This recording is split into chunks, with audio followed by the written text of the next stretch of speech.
воля на сподачкай з блакітнай каёмачкай не падаецца. Трэба і ўсё ж трохі ахвяраваць сваім часам, дабрабытам і думаць.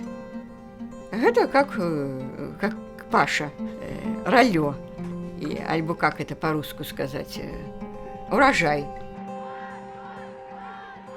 Nina Bahinskaya is known as the grandmother of Belarus. She has been protesting against the authoritarian regime for decades. Belarus gained independence from the USSR in 1991. 3 years later, Alexander Lukashenko won the first presidential election. Last August, he won his 6th, with 80% of the ballot. International observers say the poll, like all presidential elections since 2001, was rigged. Я протестую, як і лічу большасць народа, супраць улады Лукашэнкі. Бо ён за 26 год уже усіх дастаў. Нават тых, которые за него калісьці кідалі галасы ў скрынькі.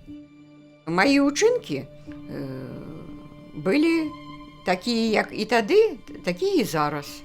Я хадзіла з плакатамі, адпаведна сітуацыі, і з чырвона-белымі сцягамі. Ну, не буду я гуляць са сцягам па гораду, калі улада зменіцца. Калі Лукашенко сыдзе,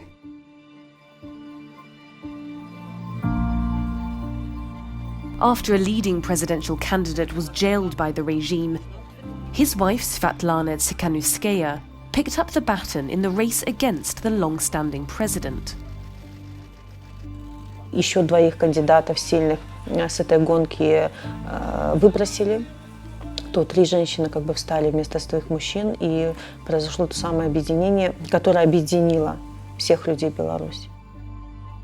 Now in exile in Lithuania, Tsikhanouskaya is leading the Belarus Coordination Council, a democratic body pushing for a peaceful transition of power.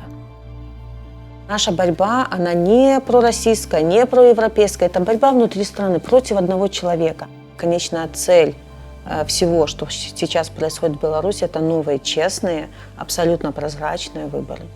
Всех не пересажаешь, всех не перебьешь и всех не вышлешь. Every week since the 9th of August, tens of thousands of demonstrators crowd the streets of Minsk and other cities to march peacefully against Lukashenko. They have been met with a brutal police crackdown.